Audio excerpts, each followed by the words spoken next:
So I was looking into the Dan Patterson file over on Into the Weeds' Google Drive, the Google Drive in regards to the Gypsy Rose Blanchard case.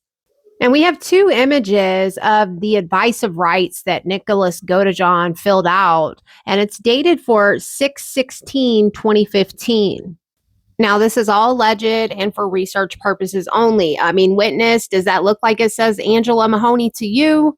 Now, the interview instructs Nick to just initial each one of these statements, not a yes, not a no. And it says, before we ask you any questions, you must understand your rights. He initials. You have the right to remain silent. He initials. Anything you can say can be used against you in court. Once again, puts his initials. You have the right to talk to a lawyer for advice before he asks you any questions or to have a lawyer with you during questioning. He initials. Now, there is a second file on here, but I think it's just an identical copy. Basically, what I'm trying to figure out if this is the form that Angela puts in front of him before she starts questioning Nick. Now, this is dated for 6/15. So did Nick just write the wrong date? And the other part of that is that we were well aware that Nick did not understand his rights. And I think that officer was too. And I don't think it's fair that she continued to question him without a lawyer present, especially in a case that was this big, such a high profile case with a mass amount of media coverage. And it was even worse that HBO decided to put out a documentary while he was actively going to trial for murder. Me personally, I feel like Nick is exactly where he belongs because if he was capable of having someone manipulate him to do something so terrible once, that means he's susceptible to it for a second time and maybe even a third. So let's watch this clip from where Nicholas Godejohn was being questioned in a murder investigation and just initialed all his rights away. And don't forget to follow or subscribe. Yeah. You probably want to know what's going on with Gypsy. Yeah. Okay, I'm going to answer your questions for you. What did you eat? They're called ham sandwiches. I guess they offer that with mayonnaise as well. Oh, do you like mayonnaise?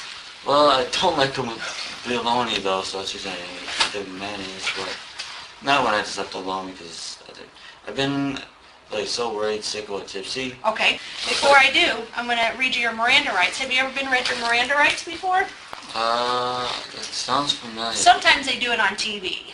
And the way I do it's going to be a little different than probably what you've seen on TV, but it's probably about the same, okay? Okay. All right. Can you read and write? Yeah. Okay, I'm going to ask you some questions I already know the answers to, and that's one of them. I know you can read and write. So whenever I'm talking to you, I may ask you some questions I already know the answers to, okay? Okay? Yeah, that's not a confusing explanation at all. Will you fill out this top part for me? Sure. You got handcuffs on? Yes, I do. You care if you want me to take them off? Would you be more comfortable? That would be polite if you Okay. did. Because these things Have you had them on a long time? I've had this entire time. Okay.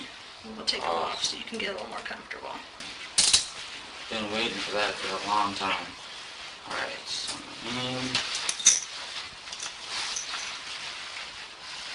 That's your address. okay, Big Ben and all the rest of... Is it just Big Ben? You just put Big Ben there. Okay. I could probably figure that out. Well, I have a question. Yeah. If I may ask. Is it okay if I put it right there after you read them all to me? We have to do them one at a time. Oh, okay. Okay? That's just so I can make sure you understand each of them. Okay, Just your initials. Yeah, just like that. Okay, the next one is you have the right to remain silent. Anything you say can be used against you in court. That's a little different than on TV. I don't know. Yeah, I told you. It just says you have the right to talk to a lawyer for advice before he asks you any questions and to have a lawyer with you during questioning. Right there. Okay, final thoughts for the comment section. Do you feel like Nick Godejohn's rights, his constitutional rights, were violated that day by that investigator? It doesn't really matter, I feel like, how we feel because he'll never get released from prison, which is kind of fine by me, but it's still a topic that I would like to discuss.